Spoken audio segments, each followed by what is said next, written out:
everyone, I'm Kristen Howerton, a writer and a psychotherapist. And I'm Rue Powell, an admitted workaholic and self-care Luddite. And you are listening to Selfie, a weekly podcast about women learning to take better care of themselves. We think self-care is important, but it can simultaneously be elusive. We don't lack information about it, but we don't always quite get there. So this podcast is dedicated to exploring different aspects of self-care, from the silly to the serious. We're looking at health, relationships, beauty, periods, and maybe a touch of the random. We also want to look at the hurdles we face that keep us from caring for ourselves like we should. To submit questions to me or Rue, or to Claire, our beauty expert, or BJ, our resident therapist, join us in our private forum by searching Selfie Podcast Community on Facebook. Hey guys, well today we're going to be chatting with Jessica Bacall. She is the author of the new book, The Rejection That Changed My Life. And she is going to help us normalize rejection and share what she learned interviewing a ton of powerful and interesting women about their own rejection experiences. BJ and I are also going to talk about the difference between victimhood and victimization and what to do when you're feeling stuck. But first, hey Rue. Hey, Kristen, how are you? How's your self-care going? It's going pretty well. I'm having one of those seasons where I'm like trying to do all my doctor visits. Oh, okay. So lots of doctor's appointments. I'm currently sitting here with a patch test on my back because we're testing for skin allergies now. Very exciting. But I will give a pro tip for anyone who ever does patch testing. So you can't shower once they do it and you have to wait 2 days. So I'm on day 3 of my hair. I've made a mistake. Is it? Well, I was going to say, do you have like a really wonderful dry shampoo option, or is it just? It's going to be rough. I might be doing the old leaning over the bathtub. Right. I know some people can go longer.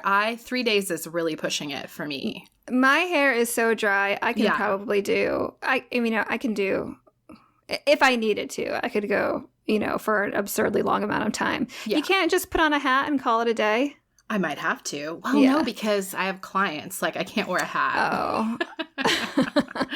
One of those cool hats that you can wear indoors. Yeah, no, I take your point. If it was fall, maybe, but it's spring. Well, what other appointments are you stacking up right now? Well, I actually just changed my insurance plan, blah, blah, blah. And so I had a dermatology appointment, an ENT appointment for my TMJ, a gastroenterologist appointment because I am still having GERD, which I've had forever. And then what was the other one? Derm allergist, ear, nose, and throat. That is a lineup. Exciting times over here. Very exciting times. I think that those things, so I'm terrible at appointments. Yeah. And so I think I have to incentivize myself with something nice at the end of a day or two of that. I did, actually. I just got myself Chipotle, which I'm very excited about. And then I feel like I've reached adulting because I've made all the doctor's appointments. We are a couple days away from tax day, which got pushed back to May 17th. I have done my taxes, like with time to spare. I bow down. And the biggest one right here. I already changed my clock when in my car to the time moving forward, which I usually just don't even do. Like it's wrong for half the year. Right. The digital clock in your car, which is just like oddly difficult. Mine is oddly difficult to set. And I've the user experience is always terrible. It's terrible. Yeah. It's like, yeah. And so I've set that. Like I'm a grown up. You're in charge of your life, man. So we had an extra month, and I definitely just asked my accountant to file an extension. So, which is fine. I'm just feeling happy about having that out of the way. I'm so impressed. That all must feel really good too. It does. Well, especially Enneagram 3. We love to check things off our list. Look at all the things I accomplished. Yeah, that's awesome. It's very exciting. How about you? Well, I would say that you got good grades this week, and my grades are less good. And I was being so ambiguous about this before, and unfortunately I need to be ambiguous about it for a while. I just wrapped a TV show. You did. So, and I know you can't say all about it yet, but I'm just going to say it's a really big deal. Like, the TV show and this subject matter is all a really big deal. I feel really good about it, and hopefully my agent doesn't listen to this podcast and yell at me for saying, that I've finished wrapping. I think it'll be fine. I think it's fine because I didn't get into it. So now we're in post-production, and which is, I'm learning so much about the TV industry right now. And I'm just, fingers crossed that if you want to, you can see me on your TV later this year. I'm so excited. I can't wait till you can tell everyone what you've been doing. I know. I'm really excited for that too. I think my mom's tired of me being super ambiguous also. She's like, "What are you doing?" Working. That's on really what? Funny. Stuff. Yeah. So that schedule was really awful. Like, the filming schedule has been really, really hard. So I am easing into not doing that filming schedule. So I am, I'm still working, but I miss waking up really early and going to bed really early. So I'm trying to get back into that. But I will say, one thing that I've done for myself that I usually wouldn't do, like, usually if I end something the next day, I'm like, okay, now I'm going to wake up early and I'm going to do this and I'm going to do this. And I'm patting myself on the back for this. I'm allowing myself to do it very gently. So instead of wake up at 5, go to the gym, I'm going to wake up at 7:30.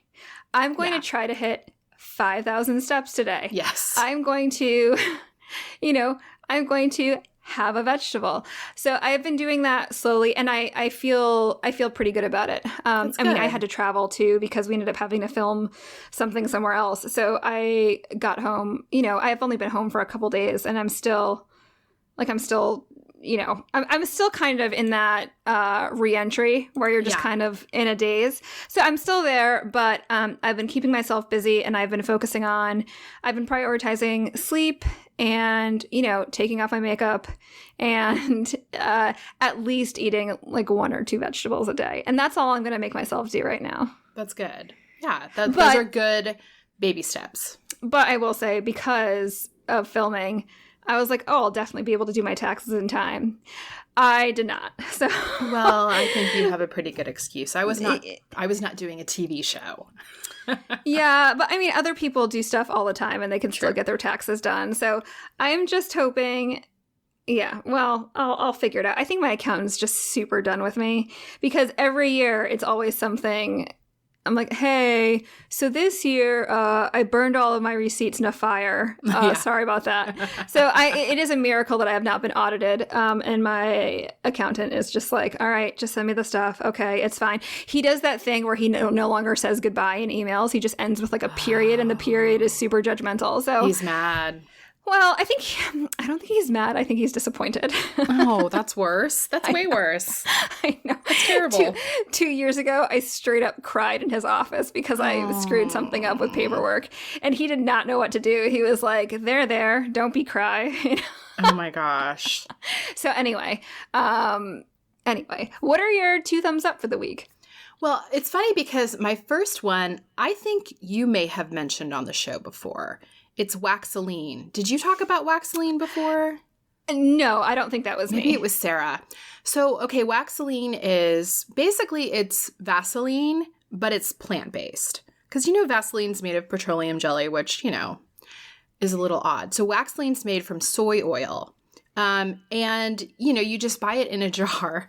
But we got a jar recently, and the reason I'm bringing it up is because my kids are obsessed with it. They're putting it on everything. It's just like if they get a scrape, they put the Waxoline on it. They put it on their faces. They use it as moisturizer. They use it for lip balm. Like, India carries it around all the time. It's really nice. It's like a nice, natural, unscented balm, for your eczema patches, your lips, your everything. And it's just nice and moisturizing, and it's clear. I really like it. I'll have to get that because we've been using I don't even know how to pronounce the brand, the Weleda, the skin food. Oh, yeah. And it is kind of pricey. And I've seen Waxoline before it was a natural trade show. Oh, the one that I went out I went with you too. Oh, yeah. Out in California.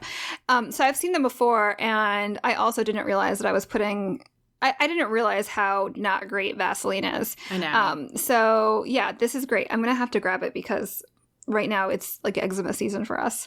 Same. Oh, gosh. Yeah. Even Kembe, who never has eczema, has like eczema on his face. It's so dry out here right now. You know what it is, too? It's just we just haven't gotten used to the intense hand washing. Like our hands are just still it's like rough. Sandpaper. Yeah. Yeah. It's rough. I mean, I don't know that you can get used to that. But yeah, Waxline is also a very nice hand cream. You can use it for everything. It's like my big fat Greek wedding when they were putting Windex on everything. Now our family's like, oh, put Waxline on it. Perfect.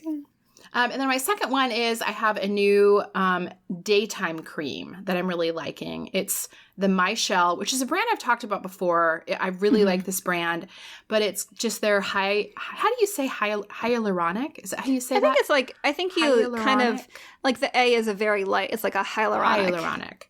Which I like. I like hyaluronic acid. It's nowhere close to salicylic. Is that how you say that one? How do we say all the acids? I think that's right. Salicylic is right. So it's not like salicylic where it kind of sloughs things off. It's a very moisturizing acid, and it's supposed to, slough off very gently. It has plant stem cells in it.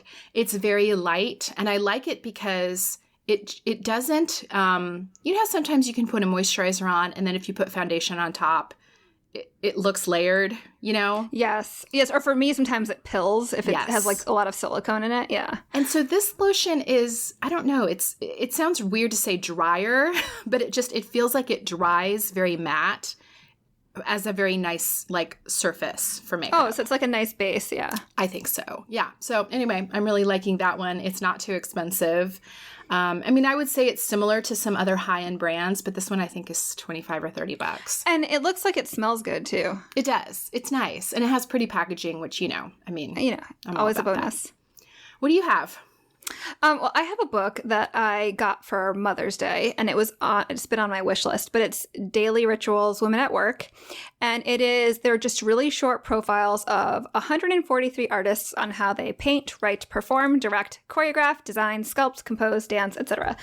And cool. It's really funny because he came out with Daily Rituals a few years back, and he realized he made the mistake of only making 17% of them women. So he decided he decided to do a mea culpa and made this one all about women.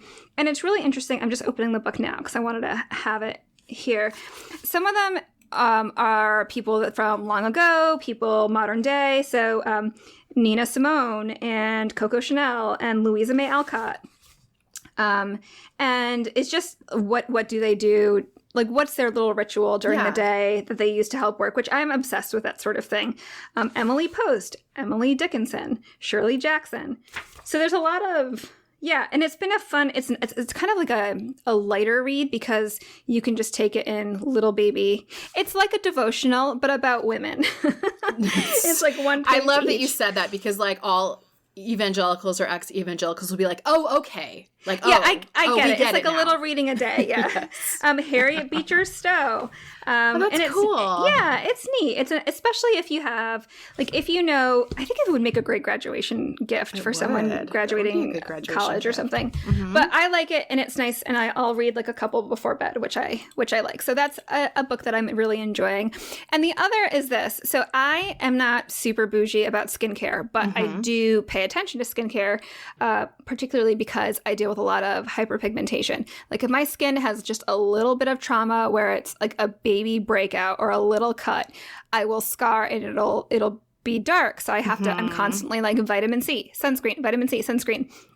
And then I wear makeup. And especially while I was filming, I was wearing so much makeup, just more makeup than I've ever worn ever.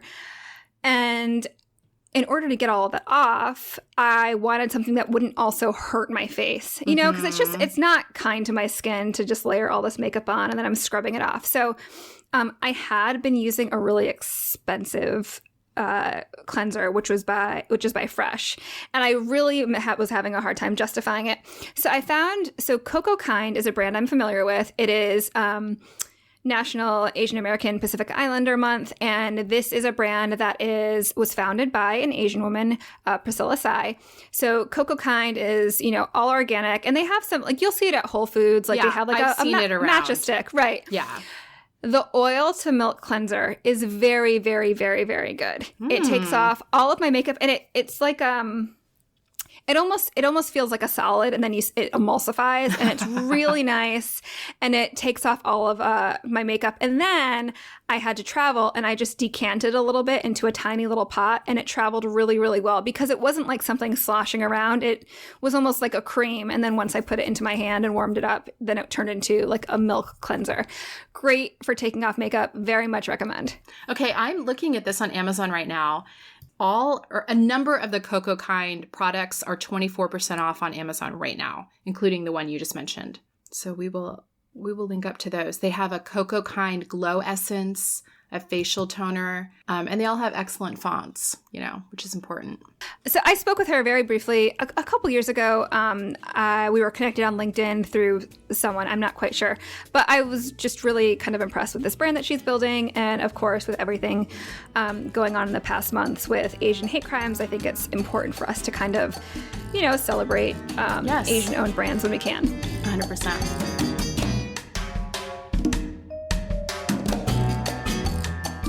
Now a word from one of our sponsors. It's a great time to make health and wellness a priority again. Care of makes it easy to upgrade your health routine, whether you're looking for energy, better sleep, or just coping with stress. Care of's online quiz lets you know exactly what you need in the way of vitamins. You answer easy questions like, how much sleep are you getting? Are you looking for more energy? Do you need something to help support weight management? It's a very personalized quiz to help you with your own customized, science-backed recommendations for daily vitamins. It can be really hard to know what vitamins and supplements you should be taking, but Care of makes it very easy. What I really love about Care of is that they deliver the vitamins and supplement packs in a customized box right to your door every month. The packaging is super cute. You have a packet that you take every single day. I've been using it for several months, and it truly has helped me up my game. If you'd like to try it, take 50% off your first Care of order by going to takecareof.com and enter the code SELFIE50.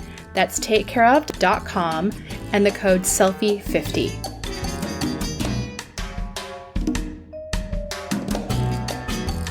Today's episode is sponsored by Usual Wines. Usual Wines are wines for the modern drinker.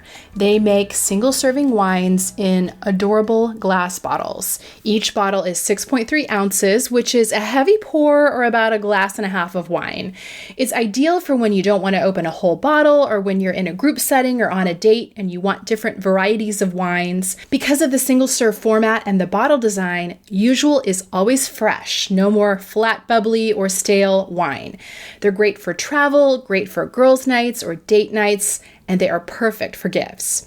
Usual Wines has several varieties. They have a red blend, a rosé, which is my personal favorite, and a sparkling white wine.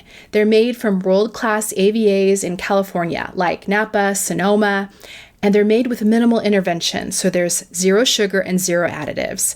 They also have a Usual Spritz, which is a low-alcohol, low-calorie wine spritzer made of sparkling wine juice and guava juice. It's a classy option for those of us who like seltzers. Each serving has just 83 calories. And the wines are low-carb with 0 grams of sugar. You can check out their website at www.usualwines.com, and you can use our discount code SELFIE for $8 off your first order and your first glass on us. That's code SELFIE at usualwines.com for $8 off your first order.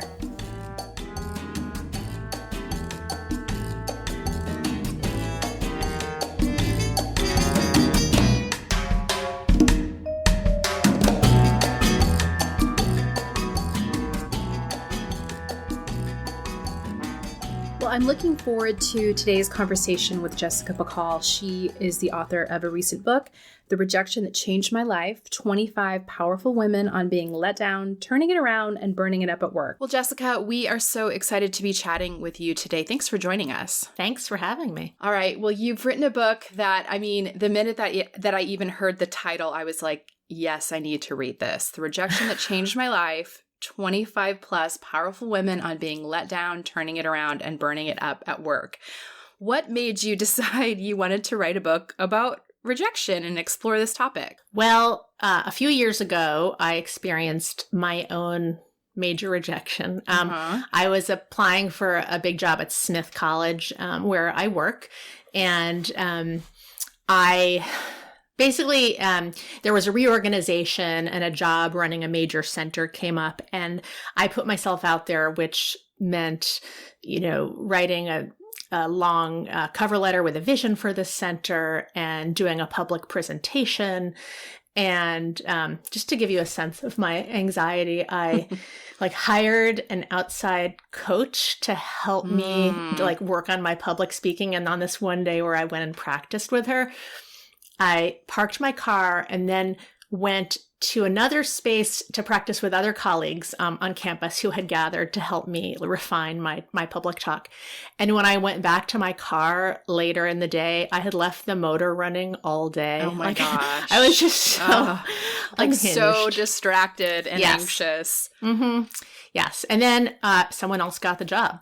So when I found out that someone else got this job, I felt hurt and humiliated because all these people on campus who knew me would know that I had not gotten this job. Right. People, this wasn't just a private rejection. This was... Right. It was kind of involving public. Colleagues, yeah. Yeah, people who knew me well, who had interviewed, people who knew me and had interviewed me. But, I also felt a little relieved. There was this little piece of me that was relieved. And I thought, maybe I didn't want this job after all. And maybe, rejection is kind of a more layered and complex experience than we think of it as, and maybe it would be interesting to interview people about it. Yeah. And, one of the themes that, comes up in your book is also just that rejection is really, it's kind of a natural part of life. Like it's a normal, natural part of life, and especially for anyone who has had a lot of success. And we don't see that part. And I really love that you exposed that. Yes. Yeah, I mean, that's true. And, I think that sometimes for people who are really successful, they've had so many rejections that they can't even isolate one to talk about. This one woman who is an actress, Alicia Reiner, who I interviewed in the book. She, rejection is just part of life as an actress. Yes. And so she, she was like, oh, I have to really think about it because I'm just being rejected constantly, but there were people in other lines of work too. So, yeah. Yeah. And there are a lot of forward-facing jobs where rejection is just inherent. I mean, I wrote a book and it was, I was trying to sell it 2 years ago. And there was one particular publishing house that had expressed interest. And to me, they were the perfect fit. Like, oh my gosh, this is so natural. And this is who I want to be with. And they passed. They were like, we're good. Yeah. And, eventually I went on to write a book with a publishing house that I've loved. But, so many jobs, whether it's writing grants or doing auditions or pitching things you've written, so many jobs involve just a lot of rejection.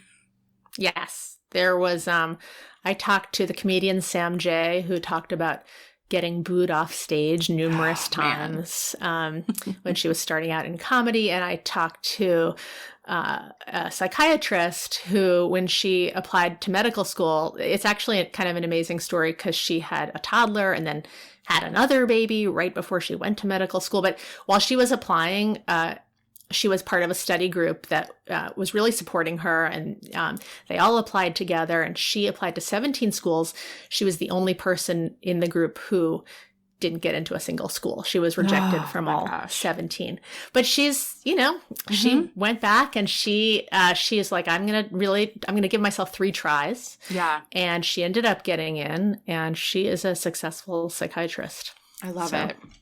So you wrote this book and you made the choice to make it specific to women. What aspects of rejection do you think are unique or even uniquely difficult for women? I'm not, I should have a really good answer to that. It's more just because I was more interested in talking to women. I work at a historically women's college. And so, my students are mostly female identified young people, young women. And, there is some research that women are more ruminative than men. Like we are more likely to dwell. Well, you know this because you're a therapist, right? Yes. So that women are more likely to be ruminative on, things that have gone wrong or ways that they might have failed. But, the other thing that was, I didn't want to have this book make people think, there's something in women that needs to be fixed, or there's something, worse about women. So they need this encouragement more, women, there's all these kind of myths out there about how women don't take risks. But the most recent research, which is out of UMass Boston, this feminist economist named Julie Nelson, shows that there's like a 95% overlap in men's and women's risk taking. That what gets published are these stories of, women are less likely to take risks, but that it's not really true. And so you'd think, maybe women don't want to be rejected. I think it's more, okay, what's the reason for me? The reason that I wanted to focus on women is because I think women experience more bias in the workplace because women's stories aren't out there. And because I think women really respond to the mentorship of other women. I mean, I've seen this. Yes. I've seen this at Smith. I see it with my students. So yeah. It's interesting too. I mean, there's, a meme going on right now that talks about like, to have the confidence of a white man, which is a joke, obviously. But and I'm not speaking from out of any research, purely anecdotal, but it does feel like women experience rejection very acutely and maybe more than men, and I don't know if that's our socialization. Again, I agree. It's not that we've got some inherent flaw, but I think we've just kind of been socialized to be perfectionistic, to feel like we can't make mistakes where men can. I don't know that. I think that's true. I think women, are socialized to be approval seeking and communal and want connection. And, rejection is a really stark example of, not getting approval. Yes, I completely agree. I think that approval seeking is a big piece of it. So, for those of us, myself included, that have that anxiety around rejection. And I know it's easy to say like, it's just, let's normalize rejection. It's a part of life. But for those of us that have that deep-seated like, did you find any kind of resounding tips or best practices for reducing that anxiety? Yeah, I mean, there's a few. I think that I really like the research from Ethan Kross, who he has this new book called Chatter. He's a psychologist who talks about how important it is to be aware of the way in which we talk to ourselves, and that, you can talking to yourself or about yourself in an encouraging way makes a difference. Or writing about yourself. I actually have an exercise in the back of the book that I do with students where I invite them to write about themselves in the third person. And I think that it links to, self-compassion, which a lot of your listeners probably have heard about. This woman, Kristen Neff, who talks about the importance of letting yourself feel bad in the moment, but also, talking to yourself like you'd talk to a close friend. Not saying, of course you were rejected, you're such a loser, but, being kind to yourself. Such a good practice. This happens to everyone. You're going to be okay. Just being really nice to yourself. And then the third element of self-compassion is, thinking about the way in which rejection connects you to other people. So I think often we feel isolated when we experience rejection, and we feel like, this is this is happening to me and I feel kind of ashamed and it kind of separates me from other people. But, in fact, because rejection is so universal, it connects you to the human experience and to something that we all experience. So that's, that's one way, just in terms of the social psychological research. But the other thing I heard in my interviews was starting to see rejection as data. I think that we can give ourselves, after maybe the initial bad feelings, we can get a little space by looking at the rejection and thinking about what data can it give us. So in my case, there was this emotional data. When I was rejected from this job at Smith, it's like I felt a little bit relieved, and that is data. Like, maybe I don't want this job. Yeah. Maybe this is not what I want to do.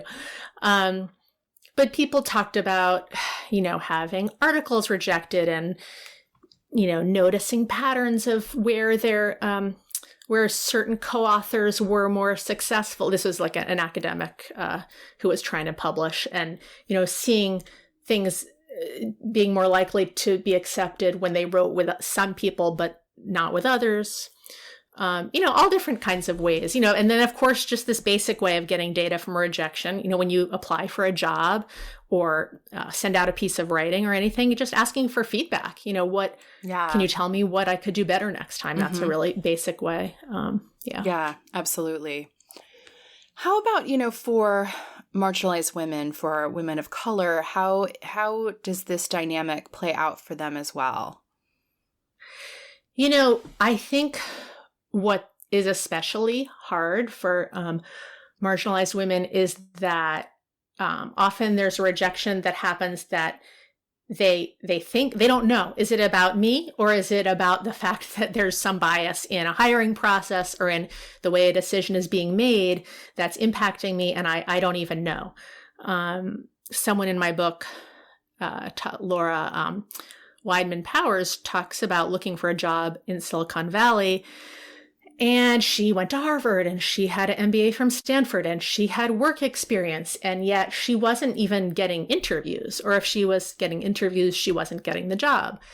And, looking back in the moment, she just thought, oh, this sucks. Like, this is really annoying and stressful and depressing. But, looking back, she thinks, well, on my resume, they could see I was part of the Black Students Union at Harvard. Like, they could tell I was a Black woman. And how much did that impact my experience? And there's no way to know, but I do think that, this is where the support is so valuable, finding people in your industry, even competitors, even people who, if you're an entrepreneur, for example, people who are trying to get into the same industry, but, anyone who you feel like could support you and lean on them and get advice and build your network that way. I think that's one thing I heard in my interviews. And then the other, piece is, using that, really being aware of what's gathering data within the workplace or within an interview process. And if you do think something might be coming from bias, really taking notes. Yeah, absolutely. And I mean, that's where, women talking openly with each other, I mean, as you mentioned, it helps, because then we can start to see patterns. When we're open with each other, we note what is working and what isn't working. We note, when there are salary differences, when we can be more open about things and more transparent, it keeps things more accountable. Yeah, that's such a good point. I hadn't thought of that, but I love the idea that, the fact of the collective data that we gather when we share stories together. Yeah.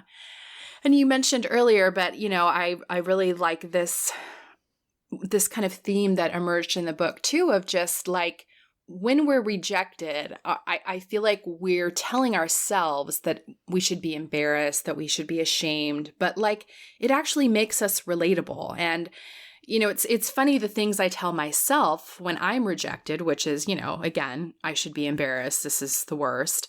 versus when I see another woman being open about rejection, I'm drawn to her. I'm drawn to that. It's attractive. It's like, oh my gosh, we relate.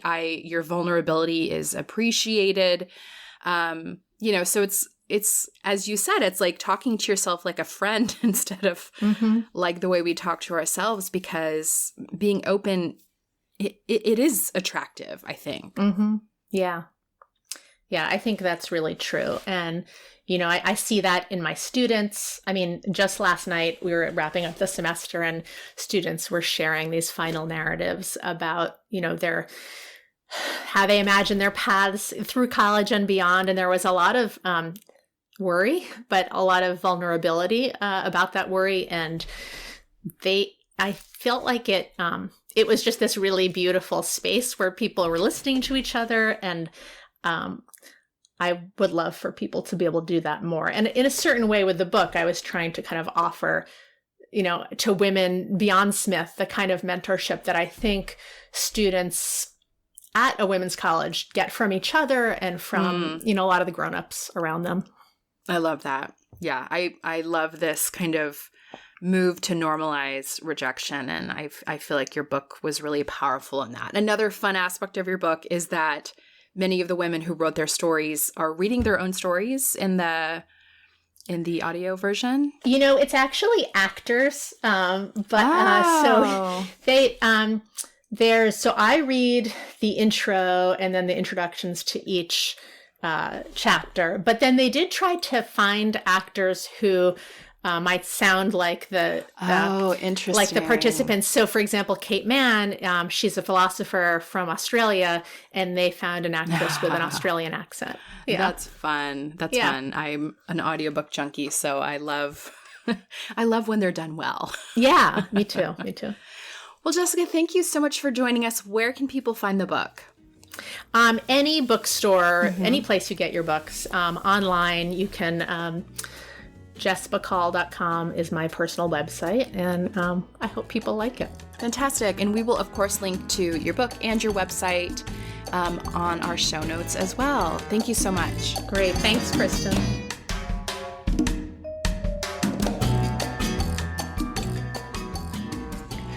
Well, today, BJ and I are going to be talking about the difference between victimhood and victimization. We hear both of those words used a lot. I think that there tends to be a negative connotation with victimization, but at the same time, we know that many people are survivors, and that can be an aspect of life and something that people acknowledge. So, BJ, talk to me about the difference between these two things. Well, part of what prompted my idea about this was have you ever had a friend or met someone that no matter what you said, there was no way of encouraging them? Yes. Things are going bad in their life, and you empathize and you say kind things, but there's nothing you can say that makes it better. And no matter what suggestion or guidance you offer, it won't work. It won't work. Well, I've tried that. I've tried that 10 times. I've done that 9 times. And I recently had an encounter like this, and I felt so helpless. And that's victimhood. That's that belief that I have been victimized by someone or something, and now I am a victim. I'm a victim of my circumstances. I'm a victim of someone's, rejection or abandonment. Maybe even God. It's just a lot of disappointment that they can't move past, and they're stuck in feeling like their identity is being a victim. And I think they don't even want to get out of it, I think. Yeah. And it's that difference between, circumstances and situations, which all of us will be in a situation where we may feel victim to our circumstances, versus this narrative or sort of framework for life where everything's always going wrong for you. You can't ever win. Yeah. There's even of course that happens. Yes. Because nothing ever goes right for me. this is very much connected to self-worth. But it can also be connected to trauma, in that there's a level of resilience that we're born with. And sadly, it's a lottery. We don't have any way. It's not an equal thing. We don't all get a measure and it's equal to everyone else. Some of us are much more resilient than others. And we have the ability to develop resilience. And some of us do and some of us don't. And the person who gets really caught up in being a victim, in feeling that, having lots of expectations that never get met, feeling like nothing ever goes right in their life, are usually people who are really stuck into this mindset, but there are also people who have a low level of resilience. On the other side is the victimization. And that's the person who's actually been victimized. And right now I'm reading a book called The Choice. Actually, my oncologist recommended it to me. And it's written by a woman who is 90 years old. She's still alive, and she is a victim of the Holocaust. And she was when they went to Auschwitz, it was her and her sister and her parents. Her father went in one direction, and they have no idea what happened to their father. Their mother went straight to the furnaces, and she and her sister were sent together. On several occasions, there were situations that she and her sister would have and should have been separated, and they managed to manipulate the system or trick the system, or the system just shifted at the very last second, and they managed to stay together through the very end. And when the troops came in and began to open the camps and rescue the people that were surviving, she and her sister were in a pile of bodies that were left and she was left for dead, and most of them were gone. Wow. And in the moment that this soldier came near her and they were calling, if you're alive, raise your hand. And she couldn't even raise a finger. And the willpower that she mustered up to grunt and to move a digit until somebody saw her and got her was how she survived it. And she is 90 and she just published this book. It took her this long. She's now a therapist, a trauma therapist. Her story is so fascinating, but it's called The Choice because her mother had a saying that she grew up, that she kept saying to her when they were going there, but she would also had said it to her whole life, that you always have everything you need to be okay. Everything you need is within you to be okay. And you always have a choice. And if anyone's read Viktor Frankl's Man's Search for Meaning, he tells the story about this, about having choice, and how sometimes his choice was to eat his bread before he drank his water. And the next day he would drink his water before he ate his bread, or he might walk counterclockwise when he went out on his walk one day and clockwise the next. But he always knew he had a choice, and he practiced every day having a choice, because when he gave up his choices, he gave up any reason to live. His hope was gone. Yeah. And she lost her hope in the middle of her life. And at some point she comes back to that message of hope. It turns out that she and Viktor Frankl ended up meeting. He sought her out. She wrote a story about how they were so much alike in this concept, and he sought her out. Oh, wow. But the thing about it that really stuck with me was, here is a woman.